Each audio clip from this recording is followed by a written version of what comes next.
했죠? 믿음, 또 다른 삶을 살게 하는 힘.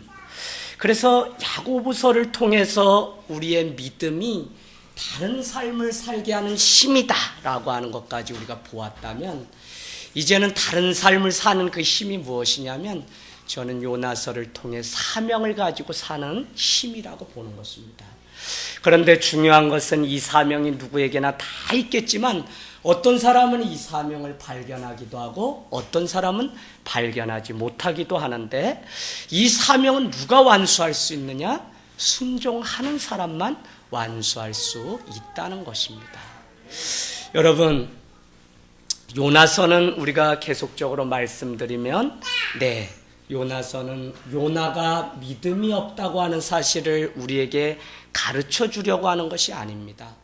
특별히 요나서는 1장 9절로 넘어가 보면 배가 깨지고 그 안에 사공들이 두려워하면서 너가 누구냐라고 물었을 때 1장 9절에 보면 나는 하나님의 자녀 히브리인이라고 분명하게 고백합니다. 그런가 하면 그 일을 통해 2장에 기도하는 장면들을 보면 그 안에 하나님을 향한 열심과 그 믿음이 분명히 있었다는 것입니다. 그러면 이 요나서는 우리에게 무엇을 이렇게 말씀해 주시려고 오늘 우리에게 말씀하고 있냐는 것입니다. 그것은 우리가 알지 못하고 우리가 아직 경험하지 못한 하나님의 사랑의 깊이와 넓이, 사명의 그 깊이와 넓이가 있다고 하는 사실을 성도는 깨달아야 된다는 것입니다. 비록 내가 오늘 여기에 살고 있지만 내가 사명을 발견하게 되면 우리는 오늘을 살지만 내일을 바라볼 수 있고요, 오산에 살지만 이 오산이 오산이 아니라 정말 세계를 품고, 제가 뭐라고 여러분께 말씀드렸죠? 대한민국 지도를 펴놓고 보면 오산이 어디 있다고요? 중부지방에. 중부지방은 뭐요? 배꼽에 해당한다. 배꼽에서 뭐가 나요? 생명이 난다는 거예요. 그래서 여러분, 절대 오산 토박이 우리 집사님 오산 온 게 오산이라는 이야기 하시면 아직 사명을 발견하지 못한 겁니다. 분명히 우리가 사명을 가지고 이곳에 세워졌고 사명 때문에 오늘 이곳에 우리가 살아가고 있다는, 죽을 수 없는 이유, 살아야 되는 그 이유가 우리에게 있는 그 사명임을 깨닫게 되면 우리는 이곳에서 신을 벗고 하나님의 일들을 감당할 수 있는 줄로 믿습니다. 여러분, 출애굽기 3장은 뭐라고 이야기하냐면 여러분 신을 벗으십시오. 왜요? 그곳에 신을 벗으면 그곳이 거룩한 땅이라는 것입니다. 어디가 좋은 땅이 있고 어디가 더 살기 좋은 것이 있고 이런 것은 다 세상이 말하는 그냥 이렇게 손가락으로 보는 거 있죠? 그런 것이지 사실은 그런 게 아닙니다. 믿음의 눈으로 보면 내가 믿음 가지고 사명 가지고 가는 그곳이 하나님의 거룩한 땅이고 하나님이 그곳에 나에게 맡겨주신 일들이 있다는 것입니다. 그래서 여러분, 우리는 잘 내게 주신 사명이 무엇인지를 여러분 잘 발견하시고 그것 놓치지 말고 끝까지 가셔야 돼요. 여러분, 우리가 에베소 교회를 떠나면서 사도 바울은 장로들을 청하여서 고별 설교를 하면서 그렇게 이야기합니다. 각 성에 환난과 핍박이 기다린다고 하나 내가 은혜의 복음을 전하는 그 일 때문에 나의 목숨을 조금도 아깝게 여기지 않는다고 고백하고 있습니다. 사도 바울이 왜 그렇게 고백할 수 있어요? 자기에게 주신 사명이 무엇인지 분명히 깨달았기 때문에 그는 그와 같은 삶을 살아갈 수 있는 것입니다. 그런데 오늘 요나서를 통해서 우리가 본 첫 번째 것은 무엇이냐면, 사명은 어떻게 임하냐면 요나에게 하나님의 말씀이 임하면서 그 사명이 분명해지고 그 말씀을 따라서 우리는 사명의 길을 걸어간다는 것입니다. 아미떼의 아들 요나에게 여호와의 말씀이 임하느니라 라고 말씀합니다. 아미떼, 참된 자라는 뜻이고요, 요나는 뭐예요? 비둘기, 지혜와 순결을 상징합니다. 그러니까 믿음의 아주 족보가 화려하고 좋은 가문에 태어난 사람이 요나라고요. 그에게 오늘 엄청난 사명을 하나님 주시기까지는 그에게 먼저 말씀이 있었다는 것입니다. 그래서 여러분께 계속적으로 사명 때문에 산다면 여러분에게 말씀이 먼저 임했는지를 반드시 물어보아야 됩니다. 저는 지금까지 청년 사역하고 하는데 사실은 이렇게 짝을 맺어서 결혼을 시킨 사람이 많은 게 아니라 짝이 맺어질 듯 하다가 어디 선교 한번 갔다 오면 어떻게 해요? 거기 선교지에서 자기의 본성이 다 드러나서 선교지 가면 여러분 영적 싸움 되게 심해요. 그래서 결혼할 배우자의 그 더러운 성질을 알려면, 자매 성질을 알려면 선교로 한번 떠나보면 다 드러납니다. 갔다 오면 100%다 깨져서 결혼을 안 하겠다는 거예요. 근데 그 이유가 뭐라고 이야기하냐면 그럴싸해요. 사명이 다르다는 거예요. 비전이 다르다는 거예요. 그때는 그렇게 사명 이야기를 엄청 잘합니다. 근데 여러분 그 사명은 말씀이 우리 삶 가운데 임하면서 우리는 비로소 사명자로 살아가게 되고 그 사명을 끝까지 완수하게 됩니다. 사무엘상 3장 1절에 보면 우리가 잘 아는 것처럼 이상이 희미했다라고 하는 구절이 있어요. 사무엘상 3장 1절. 그 희미했다라고 하는 게 뭐냐면 비전, 말씀이 희미했다는 의미인데 그때 제사장이 누구냐면 엘리 제사장입니다. 여호와의 말씀이 그에게 떠나게 되자 한밤에 사무엘에게 계속적으로 하나님이 부르세요. 사무엘아 사무엘아. 제사장님 저를 부르셨습니까? 나는 아닌데 가서 어서 자거라. 저 부르셨습니까? 아닌데 그래서 세 번째 그가 찾아가서 묻자 하나님이 너를 부르신 것 같다라고 이야기했다는 겁니다. 여러분 엘리 대제사장이 영적으로 잠들어 있은 그때의 그 땅에는 말씀이 심해지고 기근이 일어났던 때입니다. 그래서 여러분 비니아스 홈리라고 하는 그 두 아들조차도 그 언약궤 법궤를 지켜야 되는 사명을 감당하지 못하고 졸다가 그만 블레셋 사람들에게 그 법궤를 빼앗겨서 우리가 잘 아는 베세메스로 가는 전나는 두 소 이야기가 연결되는 거예요. 여러분 말씀이 없게 되면 비전도 사명도 없게 돼요. 그래서 정말 젊은 청년들일수록 여러분 내게 하시는 말씀을 붙잡고 살아가는 은혜가 있게 되기를 원합니다. 그런데 이 사명은 말씀 따라 순종해야만 완성할 수 있습니다. 여러분 우리에게 말씀이 임하면 우리는 반응이 중요합니다. 내가 어떤 반응을 보이면서 살아갈 것인지. 제가 신학교에 강의하는데 월요일에 이런 일이 있었습니다. 막 모여서 식사하는데 옥신각신하는데 이런 이야기를 해요. 나는 예언의 은사를 받았고 나는 병고침, 나는 축사의 은사를 받았다고 집사님, 전도사님 막 그 자랑을 해요. 그러더니 제 앞에서 어느 교수님은 아마 영적으로 이런 경험들이 없을 거야 라고 하면서 교수님을 평가하기 시작해요. 제가 그것을 볼 수가 없죠. 아무리 세상 학교도 스승을 그림자도 밟지 않는데 자기들이 하물며 영적인 것을 가지고 그분이 목사님이신데 그렇게 평가하는 게 맞지 않아요. 그래서 제가 가지 않으려고 했는데 목사님 저는 비인가 신학교 세워지는 게 반대합니다. 그랬더니 학장님이 목사님 그러기 때문에 가지 말아야 될 사람은 가지 말라고 목사님이 와서 학생들에게 말씀해 주셔야 되니까 교수로 와주세요 해서 제가 3년째 가르치는 아주 사랑하는 분들인데 그런 이야기를 막 하고 있어요. 그래서 제가 그분들을 혼을 냈습니다. 여러분 은사라는 게 무엇이죠? 은사는 하나님이 우리에게 선물로 준 것입니다. 그것이 구원의 조건이 아니라고요. 구원의 그 기본이 은사가 있어야지 받는 게 아니라고요. 그럼에도 불구하고 자꾸 이 세대는 현상을 쫓아 살아가기 때문에 은사를 구해요. 은사 구하기 전에 여러분은 말씀이 내 삶 가운데 있는지, 말씀이 있을 때 그 은사도 아름답게 사용되는 것이지, 말씀보다 은사가 먼저 가게 되면 여러분 그 사람은 배가 산으로 가는 것처럼 열심을 내지만 다 자기 열심에 불과한 거예요. 그래서 말씀이 끊어지지 않고 말씀 가운데 베드로 전서 후서가 다 무엇을 얘기해요? 한밤에 닭이 3번 울면서 그가 3번 부인하는 그 아픔을 겪었던 베드로는 마태복음 26장에 밖에 나가서 심히 울었다는 겁니다. 통곡했다는 거예요. 그리고는 베드로 전후서를 썼는데 그 베드로 전후서에 흐르는 한 가지 주제는 뭐냐면 이 주님의 말씀 사도의 가르침을 항상 기억나게 하라, 생각나게 하라고 하는 것이 주제입니다. 왜 그래요?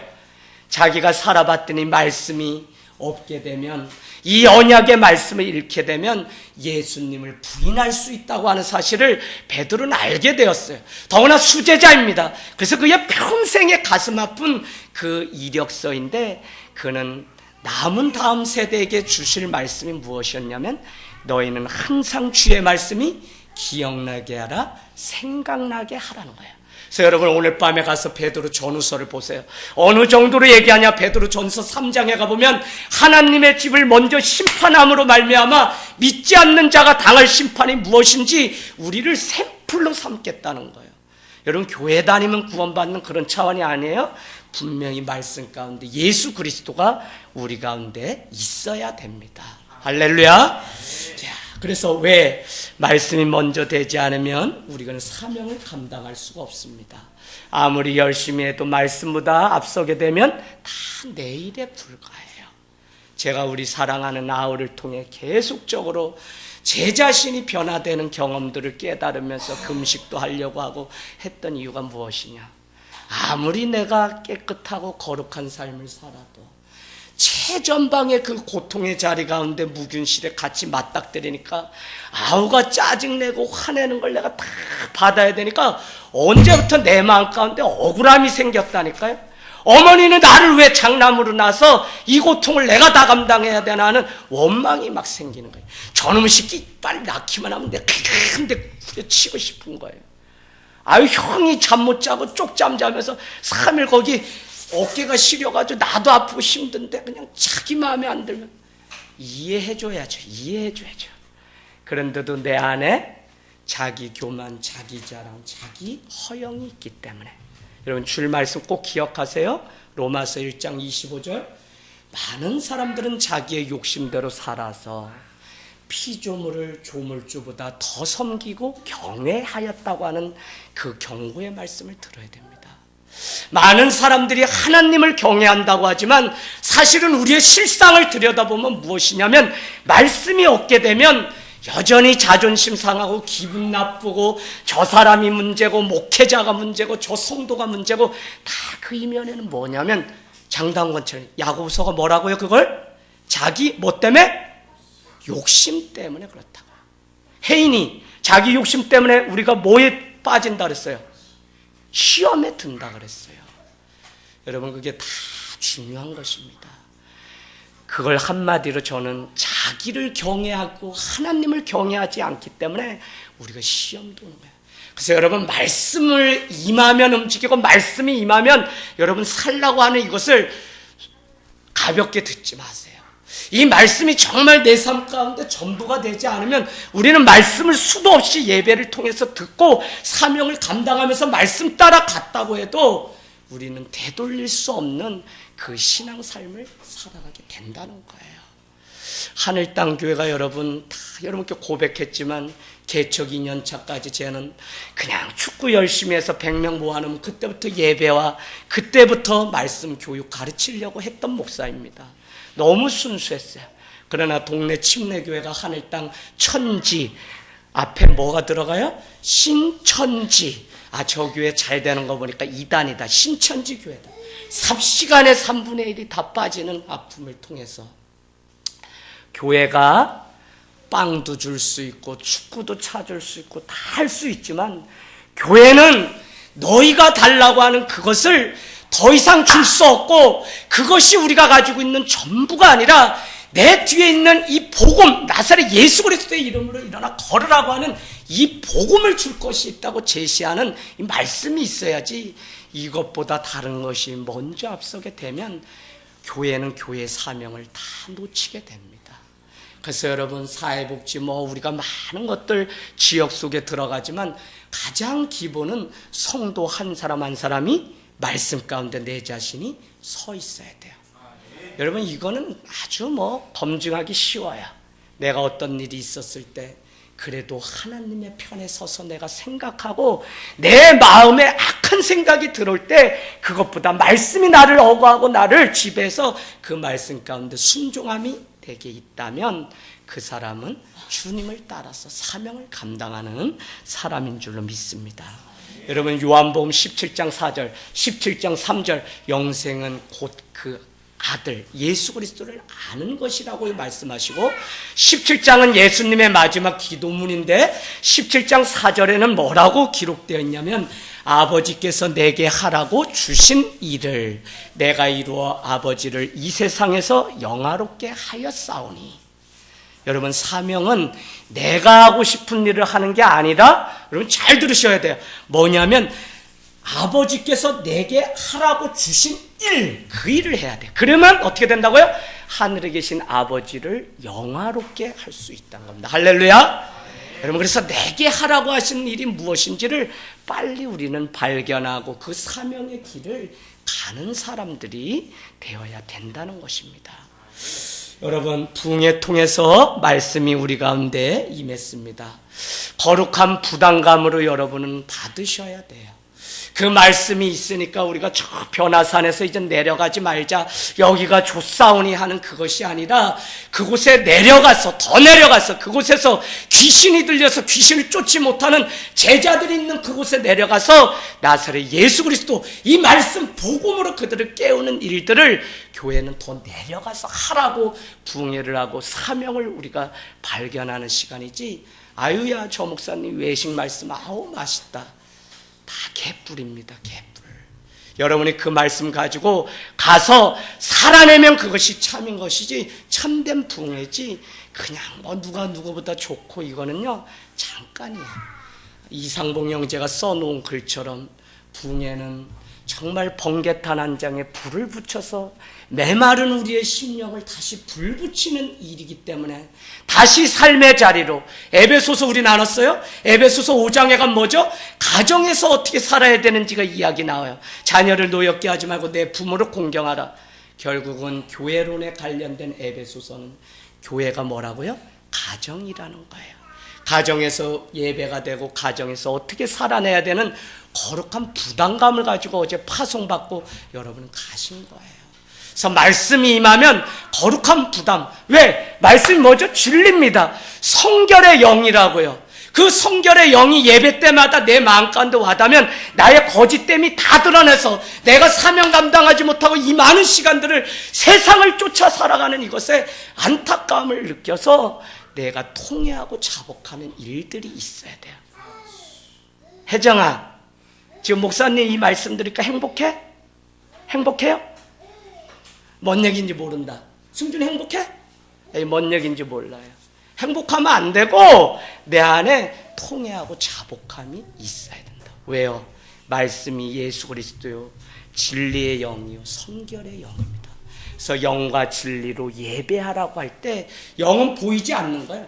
피아노 반주자 없으면 예배가 안 되고 그런 게 아니라 정말 영이신 하나님 앞에 우리가 경외함으로 그분을 바라보면 그 예배, 그 말씀이 우리에게 참 양식이 되어서 우리를 주님 앞에 온전히 살게 하는 역사가 있는 줄로 믿습니다. 그래서 여러분 써놔 보실래요? 말씀이 임하면 사명자는 어떻게 하라 그랬어요? 두 가지 말씀드렸습니다. 피하지 말라. 또 한 가지는 도망가지 말라고 말씀드렸습니다. 말씀이 그냥 가라고 하면 가야 돼요. 그곳에 손해가 있고 억울함이 있어도 우리는 가야 된다고요. 제가 이 사실을 언제 깨달았냐면 아니 예수를 늦게 믿고 군대를 갔는데 대대군종병 하라는 거에 신학교도 안 다니고 좀 문학 전공하다 간 사람인데 그래가지고 대대군종병인데 제가 주일이면 한 150명 설교를 해야 되는데 해본 적 있어요? 목사님 어떻게 합니까? 했더니 목사님이 네 뒤에는 내가 있느니라 하는데 목사님들 중에 가장 어렵고 이렇게 세련되게 목회하시는 분이 어디서 목회하시는 분이겠어요? 저 강남 중심권에서. 거기 누구 계세요? 소망교회 곽선희 목사님. 곽선희 목사님 설교집을 몇십 권을 사가지고 저한테 이거 보고 너가 소화해서 하라는데 전 읽어도 도무지 무슨 말씀인지 모르겠어요. 철학 얘기하다 막 하는데 모르겠어요. 그래도 그렇게 설교를 누구한테 배워보지 않고 그냥 시작한 설교예요. 그래 제 설교 투박해요. 그러다가 6개월 뒤에 연대군종병으로 또 차출돼서 500명 앞에 군종 법사님이 매일 불상 닦으라 그러고 군종병도 너도 어차피 군종병과니까 불상 닦고 그래가지고 괴롭히고 뭐 그러는 곳인데 군종 법사님이니까 연대교회 500명 모이는 교회는 군종병이 설교를 하고 새벽을 다 해야 돼요. 해보지도 않은 전도사도 아니었던 제가 그곳에 가서 설교를 또 연대장님이 인사과장님이 근데 중요한 거는 우리 교회에 총기 자살 사건이 일어났어요. 그런데 군종을 잡아먹는 사람이 누구냐? 인사과의 주임원사님 이렇게 갈매기 위에 별 하나 달리신 분이에요. 그분이 그렇게 기독교 군종들을 괴롭히고 그래요. 근데 우리 부대에 총기 자살이 나서 그 형제를 저기 양구에 가서 장례식을 집례하는데 주임원사님하고 저하고 둘이 가요. 아침에 만나면 매일 이군종 하나님 봤어? 그래서 봤다 그러면 하나님이 뭐 팬티 입었어? 무슨 팬티 입었어? 이러면서 저를 그냥 아침부터 종일 갈구시는 분이에요. 그런데 그분하고 같이 이렇게 갔는데 그 부모가 오더니 제가 우리 부대를 대표해서 왔는 줄 알고 저를 막 따귀를 때리고 우리 아들 살려내라고 막 이등병 부산에서 왔는데 수양록에 이렇게 적었어요. 도저히 추워서 이 최전방에선 살 낙이 없다. 이러고 총기 자살한 거예요. 근데 부소대장님이 뭐라고 이야기한 걸 거다 써놨냐면 부소대장님이 오늘 추위 영하 20도는 아무것도 아니야. 그냥 살짝 호하기만 해도 볼이 다 터져가지고 여기는 죽는 곳이야. 이랬는데 얘가 부산에서 왔는데 겁을 먹었는데 그 내용이 거기에 들어가서 부소대장님이 영창 가는 일이 생겼었어요. 근데 주임원사님이 저기 멀리서 제가 부모님께 막 얻어 터지고 가만히 그냥 그 부모님 또 끌어안고 있는 그 모습을 보고는 본인이 맞아야 될 매를 제가 맞았으니까 너무 미안해. 제 얼굴이 펄개서 끝나고 60 트럭 타고 부대로 돌아가는데 뭐 어려운 거 없냐는 거예요. 그랬더니 그날부터 가가지고 매월 한 번씩 5만 원씩 몰래 주는데 주임원사님은 불교 병사들 그 신우 회장이에요. 그래서 저한테 뭐라고 얘기하냐면 이군종 제발 이거는 너랑 나만 아는 거니까 전역할 때까지 또 제가 목회자 될지 몰랐죠. 이렇게 다 불지 몰랐죠. 너 평생 그거 가지고 가야 된다. 그거 얘기하면 우리 신우에 다 깨지니 안 된다. 그래서 제가 알았다 그랬어요. 그래가지고 5만 원씩 계속 주시는데 제가 이제는 위에 있는 거잖아요. 주임원사님 위에 있잖아요. 확 불면 끝나잖아요. 그래서 어느 날 제가 겁을 술술 주면서 불까? 그냥 그랬더니 주임원사님이 뭐 도와줄까 그래요. 그래서 주임원사님 그러면 제 저녁 전에 연대 서강교회가 스레트 지붕이 다 새서 예배드리다 비 오면 병사들이 물 받냐고 바쁜데 여기에 지붕을 좀 갈아주시고 기둥을 새로 페인트 칠해주면 어떨까요? 그랬더니 저녁 전에 그거를 다.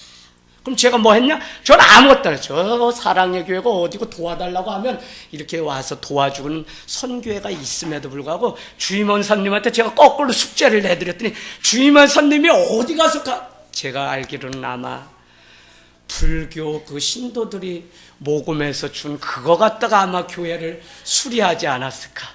그래서 제가 몇 년 전에 연대 서강교회 인제 GOP 안에 갔더니 교회가 든든히 잘 세워져. 그래서 그 원사님이 지금도 생각이 납니다.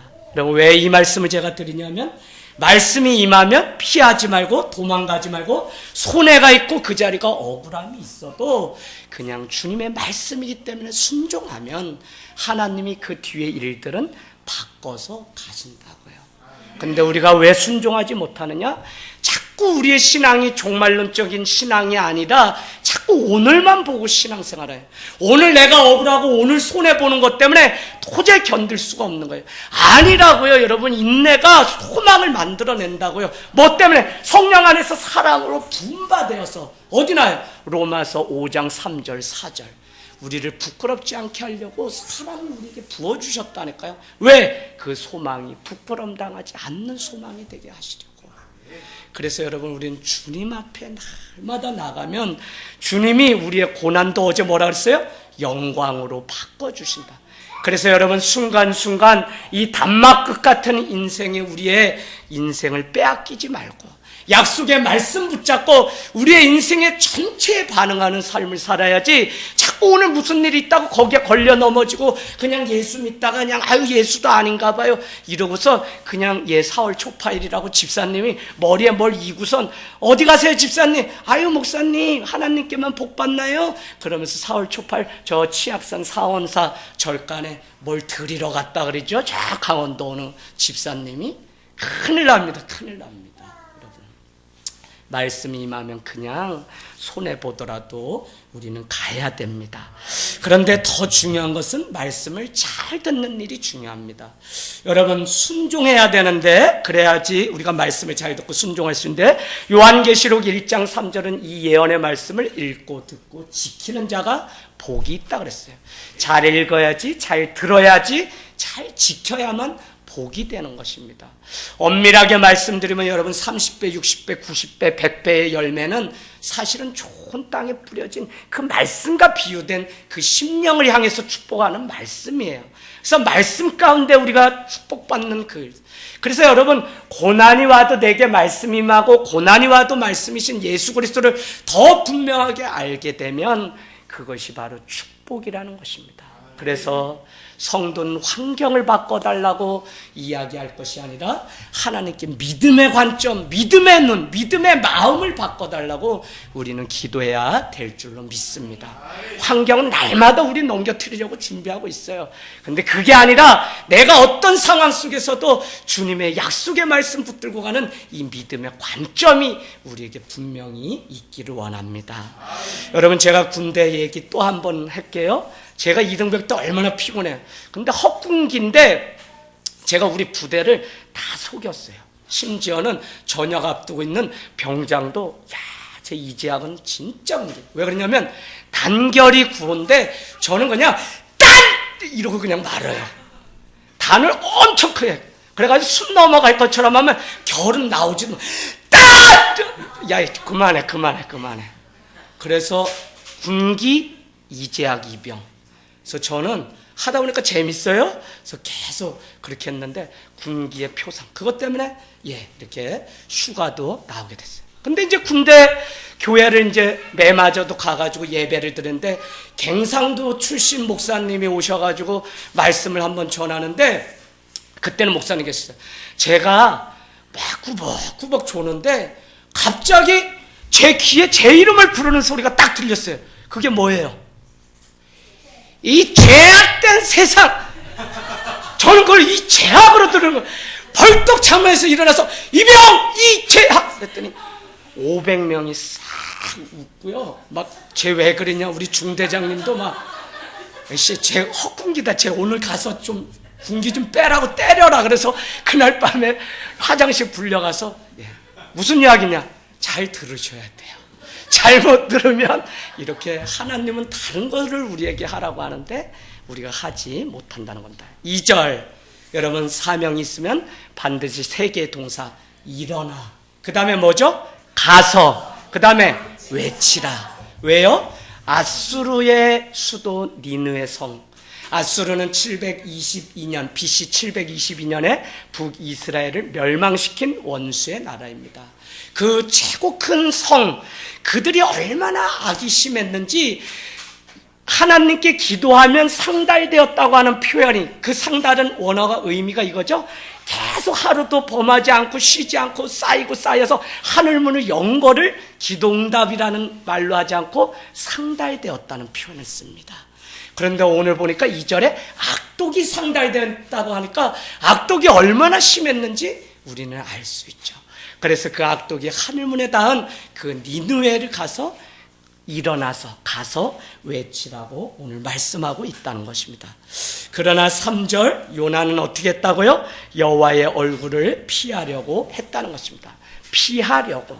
자기의 의도가 있고 주님의 말씀대로 살려고 하는 사명을 감당하려고 하는 것이 아니라 내가 정한 대로 내가 가고 싶은 데까지만 가고 싶은 그 열망이 그에게 있었다는 것입니다. 그래서 여러분, 우리는 또 한 가지를 깨닫게 되는 것은 반드시 많은 목사님이 내려가면 죽는다, 저기 모압 땅에 가면 죽는다, 그래서 죽는다 이게 아니에요. 제가 죽는다 시리즈 너무 많이 하래요. 할아버지 목사님만 두 분 모시고 제가 목회를 왜? 1세대고 어떻게 해야 목회를 할 수 있을까 기도하다가 신학을 30에서 할아버지 목사님 두 분 했더니 다 그 당시 설교 내용이 순종하지 않으면 죽는다로 끝나는 예화예요. 주일날 예배 지키지 않고 장로님이 저기 맛조개가 잘 잡히던 때에 교회 마당을 지나 배를 몰고서 나갔다는 거예요. 그랬더니 목사님이 장로님 어디 가세요? 목사님 맛조개가 지금 엄청 잡히는 때인데 오늘은 주의를 지킬 수 없습니다. 그 길로 갔다가 안 오는 거예요. 어떻게 됐다는 거예요? 죽었다는 거예요. 죽었다는 거예요. 저는 예화는 제 머릿속에 남아있는 선배도 아니죠. 그 원로 목사님들의 예화는 거의 순종 안 하면 죽는 건데 그 내용 대부분이 내려가면 죽는다는 거예요. 근데 오늘 3절에 보니까 욥바로 내려갔더니 어디로요? 다시스로 가려고 먼저 욥바는 지중해입니다. 지중해 해양이 얼마나 아름다운지 몰라요. 그리로 내려갔다는 거예요. 그 내려갔다는 표현이 어디 나와요? 5절 끝에 보니까 내려가서 누워서 깊은 잠이 들었다고 요나를 향해서 이야기하고 있습니다. 여러분, 그 내려가면 거기가 살 길인 것 같지만 거기에는 시험이 있고요, 덫이 있습니다. 그래서 3절에 여러분 뭐라 그러죠? 욥바로 내려갔더니 마침이라는 거에 동그라미 치세요. 마침 다시스로 가는 배가 나를 위해서 잘 준비되어 있더라는 것입니다. 성도는요, 우리의 신앙이 마침의 유혹을 조심해야 됩니다. 기도하지 않았는데, 말씀이 없는데 마침 그곳에 잘 준비되어서 하는 것마다 잘 된다고 저한테 막 자랑해요. 그럼 저는 막 두려워요. 저분이 기도도 안 했지 안 했는데 막 잘 된다는 거예요. 그러면 그것이 덫이 되어서 마침 그 영광인 줄 알고 축복인 줄 알고 갔다가 그곳에서 죽음을 당하는 일들이 우리 삶 가운데 있다는 것입니다. 여러분, 모든 것이 헛수고가 됩니다. 정작 자신을 위해서 하나님의 아들 예수 그리스도가 보혈을 흘려줌으로 대가를 지불했는데 오늘 요나는 자기가 뱃삭을 내고선 비싼 뱃삭을 내고 도망을 갔다는 거. 어디 나와요? 3절 끝에 뱃삭을 내고 다시스로 가는 배를 마침 타게 되었다는 것입니다.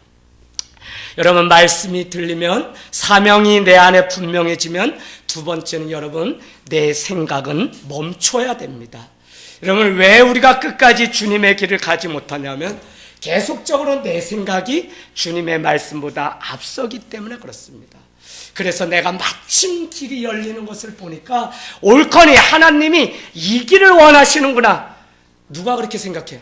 내 안에 말씀이 없으니까 그냥 환경 따라 풍경 따라 움직이는 인생이니까 믿음의 관점으로 살지 않고 광경 따라 사니까 그 인생이 그냥 마침이라고 하는 덫에 빠져서 평생을 후회하는 일들이 있게 되었다는 것입니다.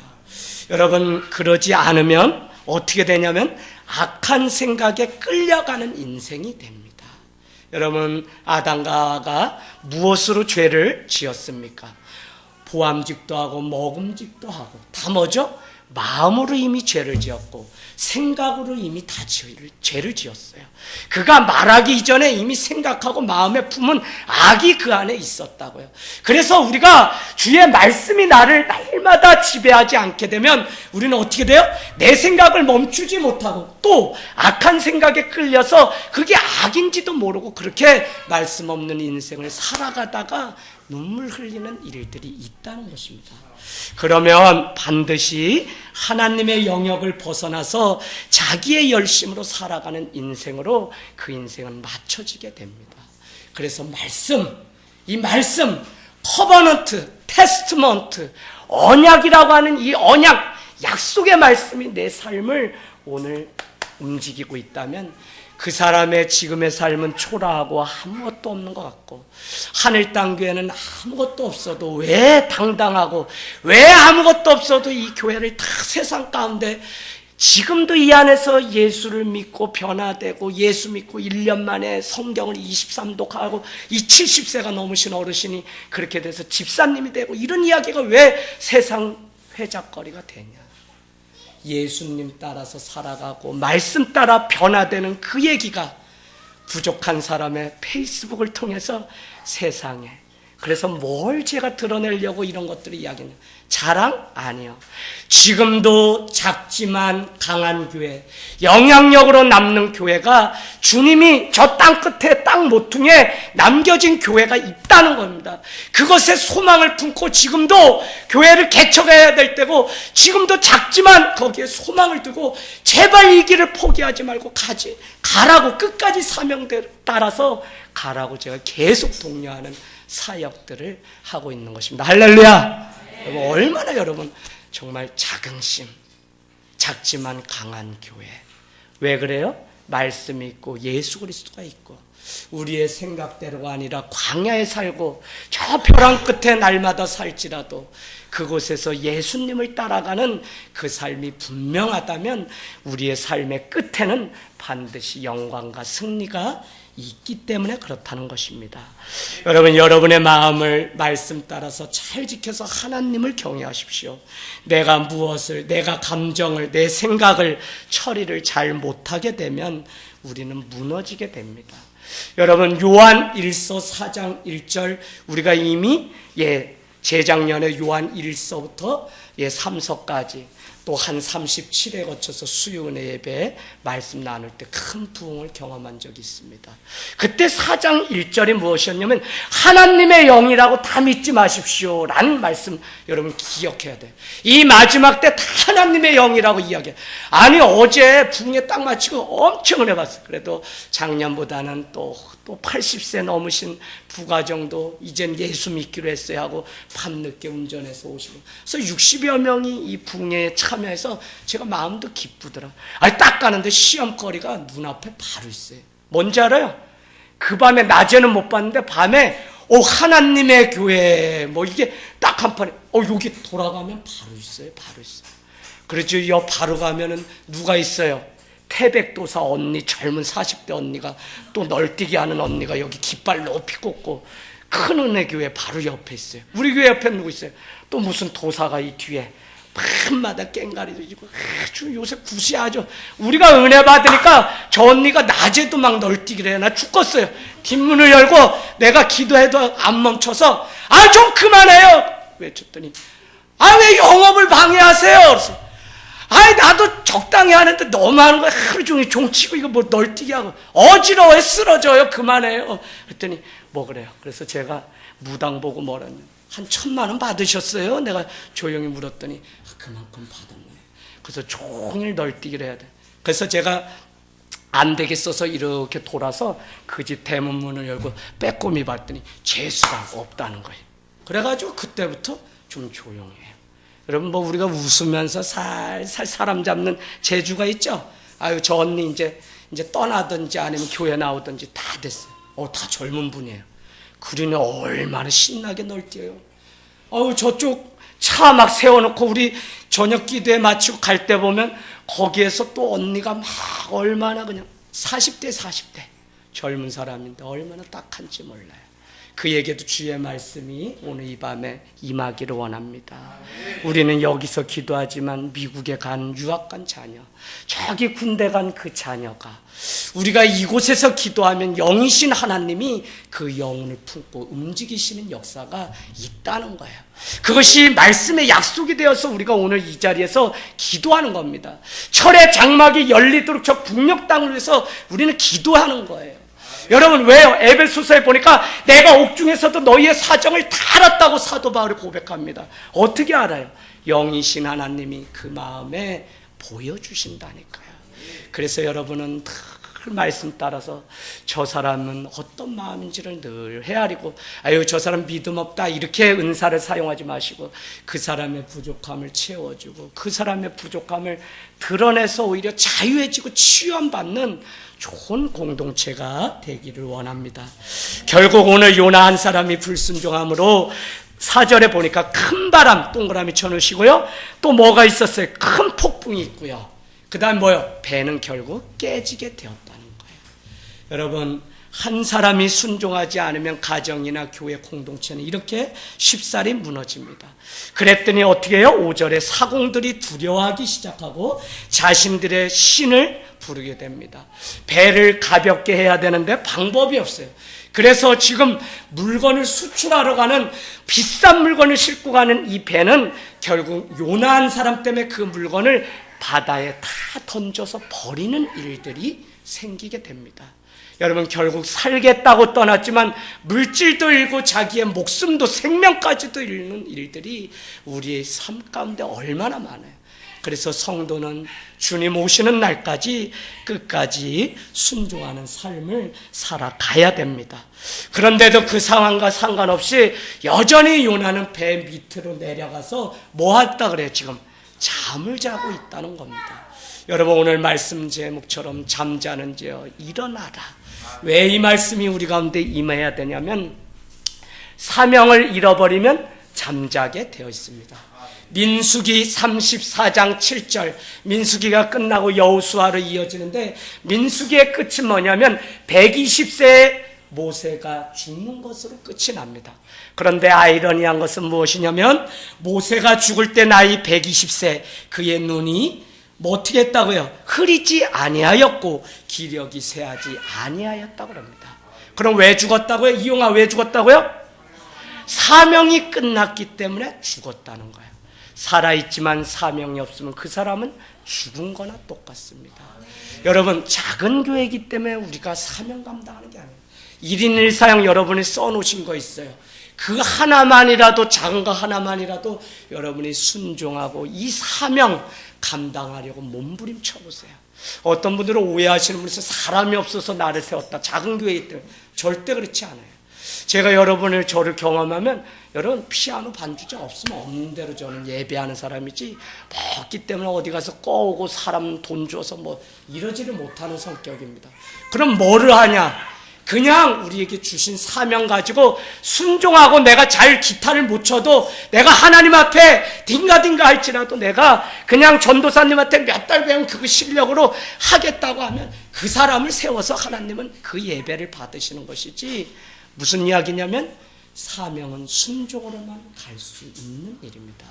오늘 요나가 순종하지 않음으로 사명을 놓쳐버리게 되고 그는 죽은 인생처럼 깊은 잠에 빠졌다는 것입니다. 여러분, 하나님의 사랑은 실패가 없습니다. 하나님의 사랑은 늘 옳습니다.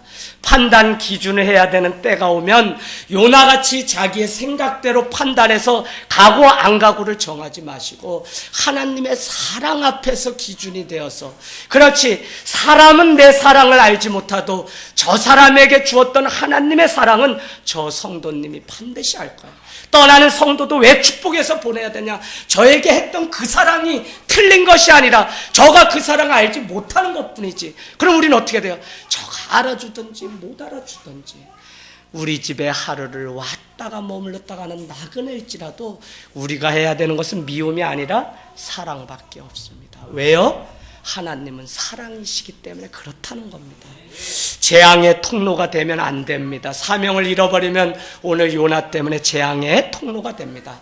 6절 말씀 마치면서 선장이 묻습니다. 자는 자여 어찌함이냐? 일어나서 내 하나님께 구하라. 혹시 하나님이 우리를 생각하사 망하지 아니하게 하시리라 하니라. 여러분, 자면요 다 끝나요. 성경은 자다가 인생 끝난 인생을 많이 소개합니다. 보실래요? 겟세마네 동산의 수제자였던 베드로와 야고보, 요한 다 데리고 갑니다. 그들은 예수님이 핏방울 되도록 기도하는 그때에 그들은 자고 있어요. 멀리 떨어져서 기도하라고 시켰더니, 그랬더니 예수님 뭐라 그러죠? 너희는 나를 위하여 한 시간도 깨어있을 수 없느냐? 아니, 1시간도 예수님이 돌아가신다는데 깨어있지 못했다니까요. 그러니 하나님의 뜻을 어떻게 헤아릴 수 있어요? 너 예수님의 제자냐? 둘째는 베드로에게 종이 서기관이 누가 시위대가 물어봤더니 그때마다 아니라는 거예요. 아니라는 거예요. 뭐가 없어서 그래요? 사명이 없기 때문에, 말씀이 없기 때문에, 깊은 영적인 잠이 들었기 때문에 그래요. 그래서 요한계시록은 사대교회를 향하여 너희는 살았다 하며 이름을 가졌으나 죽은 자라는 거예요. 여러분, 그냥 눈뜨고 육신으로 우리가 살아있다고 살아는 교회가 아니에요. 여러분, 사람이 많이 모여있다고 그 교회가 살아있는 교회 절대 아닙니다.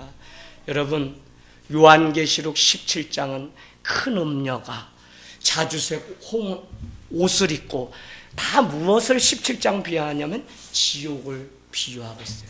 그런데 21장, 22장에 가면 뭐라고 이야기하냐면 천국을 소개하면서 거룩한 새하늘 새 땅이 이곳 가운데 임한다는 거예요.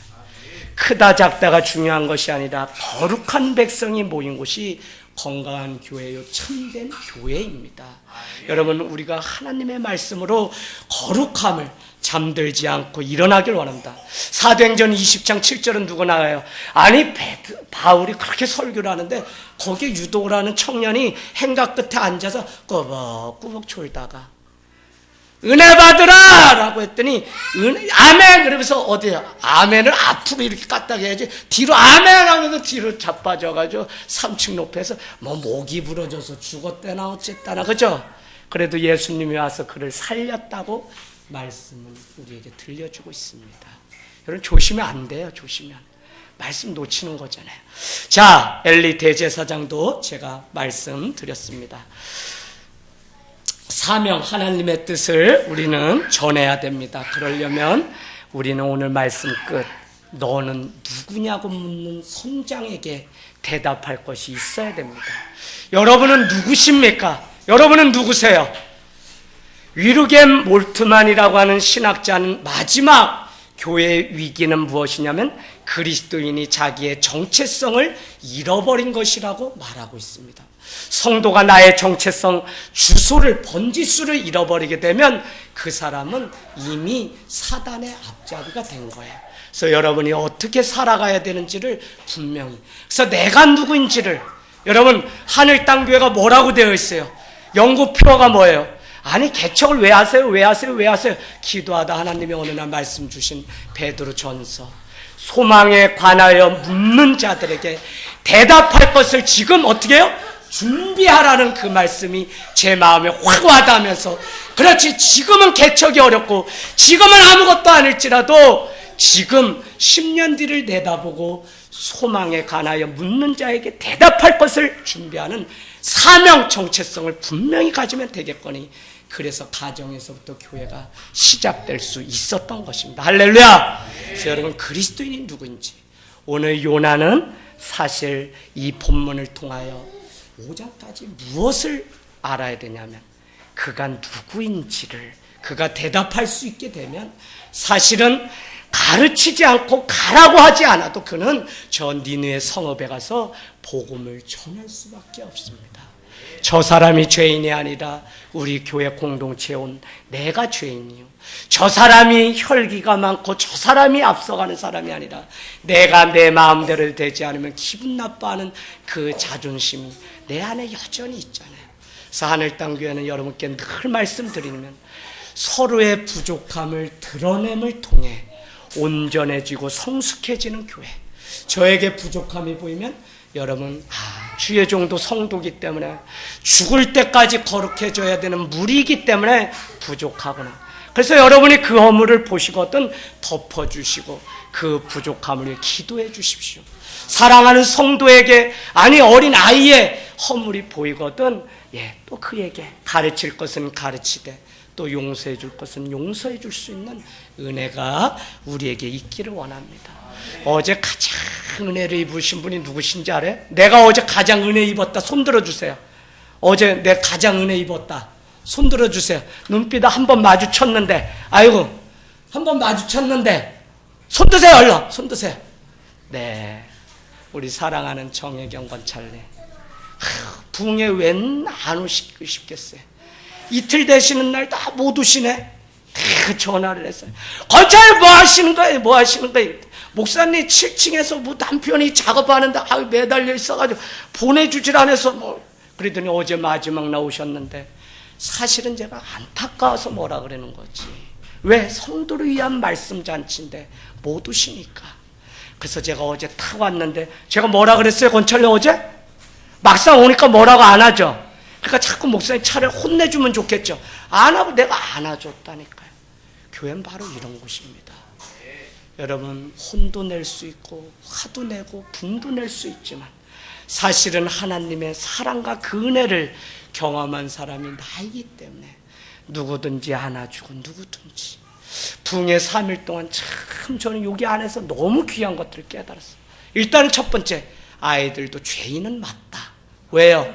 또 누구 한 사람이든지 공동체 안에 자기를 내려놓는 일들이 되지 않으면 안 되겠다. 여기에 누구 있었냐면 예겸이, 예한이, 하람이, 예림이 4명. 얘네가 착한 애들이 아니에요. 권찰님 네 애들 착한 애들이 아니에요.